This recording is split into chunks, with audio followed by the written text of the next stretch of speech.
नमस्कार। प्रादेशिक समाचार के साथ मैं पूनम करकेट्टा। पहले मुख्य समाचार। राज्य में कोरोना से स्वस्थ होने की दर 77.72% पहुंची। अब तक 51,000 से अधिक मरीज हुए स्वस्थ। पिछले 24 घंटों में की गई जांच में दुमका जिले में एक भी पॉजिटिव मरीज नहीं मिला। हालांकि अन्य जिलों में इस दौरान 1,618 मरीज मिले। अपने दुमका दौरे पर मुख्यमंत्री हेमंत सोरेन ने लगभग 133 करोड़ रुपए की 40 योजनाओं का ऑनलाइन उद्घाटन और शिलान्यास किया। और रेल मंत्री पीयूष गोयल ने कहा 4,621 श्रमिक स्पेशल रेलगाड़ियां चलाने के लिए राज्य सरकारों और उनके प्रतिनिधियों से 433 करोड़ रुपए किराए के रूप में लिए गए। और अब समाचार विस्तार से। राज्य में कोरोना से स्वस्थ हुए मरीजों का दर 77.272 पहुंच गया है। कल 1607 मरीजों के स्वस्थ होने के बाद अस्पतालों से उन्हें छुट्टी दे दी गई। इसके साथ ही स्वस्थ होने वालों की संख्या 50,000 से अधिक पहुंच गई है। विभिन्न जिलों में 14,000 से अधिक सक्रिय संक्रमित मरीजों का इलाज चल रहा है। वहीं कल राज्य में 8 लोगों की मौत हुई। इसके साथ ही मृत्यु दर 0.88% पर पहुंच गई है। राज्य में अब तक करीब 15 लाख सैंपल की जांच हो चुकी है। दुमका जिले में कल एक भी कोरोना मरीज की पुष्टि नहीं हुई। उपायुक्त राजेश्वरी बी ने बताया कि अब तक दुमका जिले में कुल 816 लोग कोरोना से संक्रमित हुए हैं। वर्तमान में 148 कोरोना संक्रमितों का इलाज चल रहा है। उन्होंने बताया कि कोरोना संक्रमण से निपटने के लिए मुख्यमंत्री राहत कोष में करीब 26,35,000 रुपए का चेक सौंपा गया है। हालांकि इस दौरान अन्य जिलों में कल 1,618 मरीज मिले। इधर कोडरमा जिले में कोरोना के 239 नए मरीजों की पुष्टि हुई है। कोरोना की जांच के लिए 30 जगहों पर विशेष शिविर लगाकर 13,000 से ज्यादा लोगों के सैंपल लिए गए, जिसमें 239 लोगों की रिपोर्ट पॉजिटिव आई है। माइल्ड सिम्टम्स वाले संक्रमितों को होम आइसोलेशन की सुविधा दी गई है।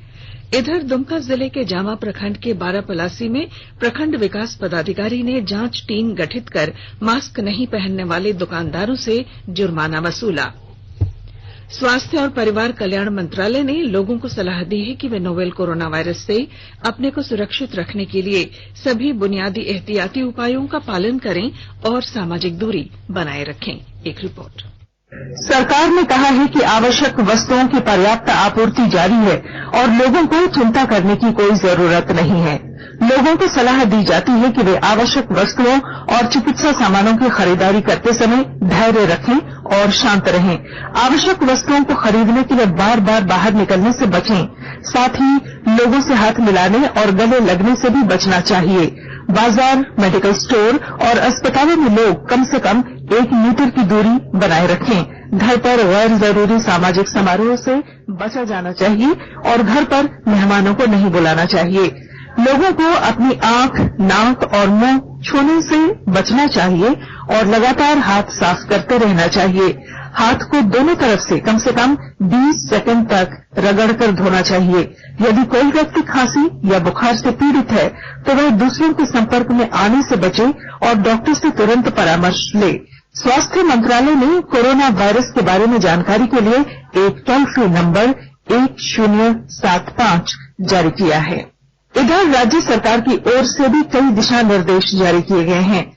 इस सिलसिले में सरकार ने हेल्पलाइन नंबर 181 जारी किया है। सरकार ने कहा है कि कोरोना वायरस से संदिग्ध तौर पर संक्रमित कोई व्यक्ति पाया जाता है तो इसकी सूचना 0651 जो रांची का कोड है और टेलीफोन नंबर 2261-000 तथा 2261-002 के अलावा फैक्स नंबर 2261-856 और मोबाइल नंबर 9955837428 पर दी जा सकती है।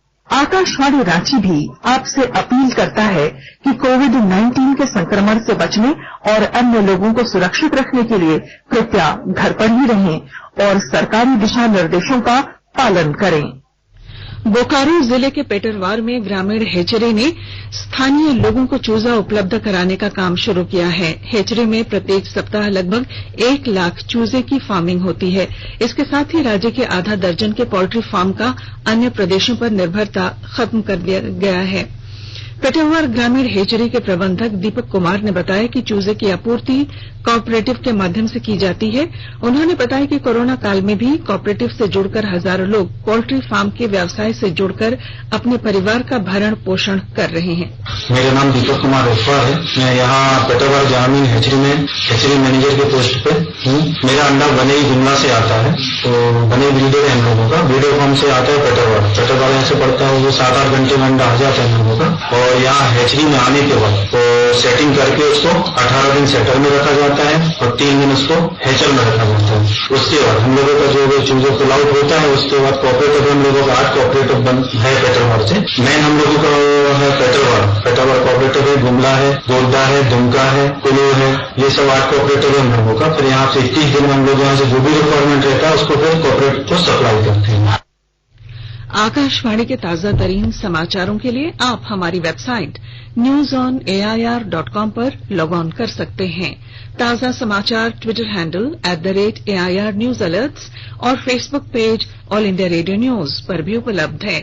आप प्रादेशिक समाचार एकांश के Twitter handle @AIR news _ Facebook page और YouTube channel AIR news Ranchi पर भी हमारे बुलेटिन सुन सकते हैं। प्रादेशिक समाचार आप आकाशवाणी रांची से सुन रहे हैं। मुख्यमंत्री हेमंत सोरेन ने अपने दुमका दौरे पर कल लगभग 133 करोड़ रुपए की 40 योजनाओं का ऑनलाइन उद्घाटन और शिलान्यास किया। दुमका के इंडोर स्टेडियम में आयोजित जनता आपके द्वार कार्यक्रम को संबोधित करते हुए श्री सोरेन ने कहा कि कोरोना और लॉकडाउन के दौरान भारत समेत कई देशों की व्यवस्थाएं ध्वस्त हुई हैं। अर्थव्यवस्था पर भी इसका बुरा असर पड़ा है। मुख्यमंत्री ने कहा कि सरकारी विभागों में हजारों पद रिक्त हैं। अधिकारियों के साथ इसकी समीक्षा की गई है। इन पदों को भरने की प्रक्रिया जल्द शुरू की जाएगी। मुख्यमंत्री हेमंत सोरेन ने कहा कि आज के समय में हुनरमंद होना बहुत आवश्यक है। अगर लोगों के हाथ में हुनर है तो उन्हें किसी के भी सामने हाथ फैलाने की जरूरत नहीं होगी। मुख्यमंत्री ने कहा, कोरोना महामारी के दौरान रोजगार की समस्या जरूर उत्पन्न हुई है, लेकिन इस वक्त भी हुनरमंद लोगों की मांग हर जगह है। इस दौरान विभिन्न विभागों की परिसंपत्तियों का वितरण तथा स्वीकृति पत्र का भी वितरण मुख्यमंत्री द्वारा किया गया। साहिबगंज जिला प्रशासन ने लंबित पड़ी भू अर्जन की योजनाओं को जल्द पूरा करने के लिए अपनी कार्रवाई तेज कर दी है। विस्तृत ब्यौरे के साथ हमारे साहिबगंज संवाददाता। साहिबगंज जिला प्रशासन जिले के प्रोजेक्ट के लिए लंबित पड़ी भू अर्जन की योजनाओं को जल्द पूरा करने के लिए गंभीरता से कार्रवाई कर रही है। जिले में NH के चौड़ीकरण एवं 4 लेन बनाने, भारतीय अंतर्देशीय जल मार्ग प्राधिकरण की अन्य योजनाओं के लिए भू अर्जन की प्रक्रिया जल्द पूरा करने का निर्देश डीसी ने अधिकारियों को दिया है। उपायुक्त चितरंजन कुमार ने बताया कि बंदरगाह में RNR पॉलिसी के तहत बन रहे 120 आवास को 31 दिसंबर तक निर्माण कर एजेंसी को न केवल उपलब्ध कराना है, निर्माण में क्वालिटी और मटेरियल से भी समझौता नहीं किया जाएगा। प्रोजेक्ट के लिए सरकारी भूमि के हस्तांतरण से संबंधित प्रक्रिया भी जल्द पूरा करने को कहा गया है। डीसी ने NH 80 के भू अर्जन का कार्य पूरा कर रैयतों को जल्द मुआवजा का भुगतान करने को कहा है, ताकि बरसात के बाद NHAI कार्य शुरू कर सके। धनंजय मिश्र, आकाशवाणी समाचार, साहिबगंज। रेल मंत्री पीयूष गोयल ने लोकसभा को बताया कि इस वर्ष 1 मई से 4621 श्रमिक स्पेशल रेलगाड़ियां चलाने के लिए राज्य सरकारों और उनके प्रतिनिधियों से 433 करोड़ रुपए किराए के रूप में लिए गए। लोकसभा में लिखित उत्तर में श्री गोयल ने बताया कि 1 मई से 31 अगस्त के बीच संचालित की गई सभी 4621 श्रमिक स्पेशल रेलगाड़ियों के जरिए 63,19,000 यात्रियों को उनके गृह राज्य पहुंचाया गया। श्रमिक स्पेशल रेलगाड़ियों के बारे में पूछे गए एक अन्य प्रश्न के उत्तर में श्री गोयल ने कहा कि रेलवे ने श्रमिक स्पेशल रेलगाड़ियों की यात्रा के दौरान यात्रियों को 1 करोड़ 96 लाख भोजन के पैकेट और 2 करोड़ 19 लाख पानी की बोतलें बांटी। आयकर विभाग ने इस वर्ष 1 अप्रैल से 15 सितंबर के बीच 30 लाख से अधिक करदाताओं को 1,06,000 करोड़ रुपए से अधिक का वापस भुगतान किया। एक ट्वीट में केंद्रीय प्रत्यक्ष कर बोर्ड ने बताया कि 29 लाख मामलों में 31,741 करोड़ रुपए आयकर वापसी के रूप में जारी किए गए। 1,74,000 से अधिक मामलों में 74,729 करोड़ रुपए के कॉर्पोरेट टैक्स का वापस भुगतान किया गया। गोड्डा जिले में राष्ट्रीय पोषण माह के अंतर्गत कई कार्यक्रमों का आयोजन किया जा रहा है। इसके जरिए महिलाओं और नवजात बच्चों के पोषण की जानकारी दी जा रही है। ब्यौरे के साथ हमारे गोड्डा संवाददाता। राष्ट्रीय पोषण माह के तहत पोषण जागरूकता अभियान कार्यक्रम का आयोजन गोड्डा के लंगड़ाडीह में किया गया। संतुलित भोजन स्वस्थ जीवन की धारणा को केंद्र में रखकर कृषि विज्ञान केंद्र के वैज्ञानिकों ने ग्रामीणों को बताया कि हमारे समाज में बच्चों और स्त्रियों के अधिकांश रोगों की जड़ कुपोषण ही है। कुपोषण से बच्चों में सूखा रोग, रतौंधी और अंधापन आ सकता है, जबकि स्त्रियों में खून की कमी, घेंघा रोग आदि हो सकते हैं। गोड्डा KVK के वैज्ञानिक डॉक्टर प्रगतिका मिश्र ने बताया कि इन बीमारियों से शरीर को तो हानि है ही, इससे आर्थिक नुकसान भी होता है। कुपोषण से मानव में 10 से 15% तक उत्पादकता कम हो जाती है, जो पूरे देश के सकल घरेलू उत्पाद को 10% तक कम कर सकता है। गोड्डा के गांव में पोषण माह के अंदर ग्रामीणों को फल, सब्जियां, दूध, साग, हरी पत्तीदार सब्जियां, अंडे आदि खाने, इसे घर में ही पैदा करने आदि की विधि बताई जा रही है। आकाशवाणी समाचार के लिए गोड्डा से मैं रंजन कुमार। राज्य भर में आज विश्वकर्मा पूजा हर्षोल्लास के साथ मनाई जा रही है। विभिन्न प्रतिष्ठानों, फैक्ट्रियों और घरों में भगवान विश्वकर्मा की मूर्ति स्थापित कर पूजा अर्चना की जा रही है। आज प्रधानमंत्री नरेंद्र मोदी का 70वां जन्मदिन है। सेवा सप्ताह पर हमारी श्रृंखला में कृषि क्षेत्र पर विशेष खबर प्रस्तुत कर रहे हैं। पिछले 6 वर्षों में मोदी सरकार ने किसानों के कल्याण पर विशेष जोर दिया है। अन्नदाता सुखी भव के मंत्र के साथ सरकार ने अंतिम छोर तक तकनीक पहुंचाने और किसानों को वैश्विक मूल्य श्रृंखला में अधिक प्रतिस्पर्धी बनाने पर विशेष ध्यान केंद्रित किया है। इधर भारतीय जनता पार्टी ने प्रधानमंत्री मोदी के आज जन्मदिन मनाने के लिए देश भर में कल्याणकारी कार्यक्रमों का आयोजन किया है। पार्टी इस अवसर पर सेवा सप्ताह का आयोजन कर रही है। 14 सितंबर से 20 सितंबर तक इस दौरान देश भर में सफाई, सैनिटेशन पैड, व्हील चेयर और कई कल्याणकारी कार्यक्रमों का आयोजन किया जाएगा। भारतीय जनता पार्टी के अध्यक्ष जेपी नड्डा आज सेवा सप्ताह कार्यक्रम की शुरुआत में नई दिल्ली के चांदनी चौक में आयोजित कई कल्याणकारी कार्यक्रमों में भाग लेंगे।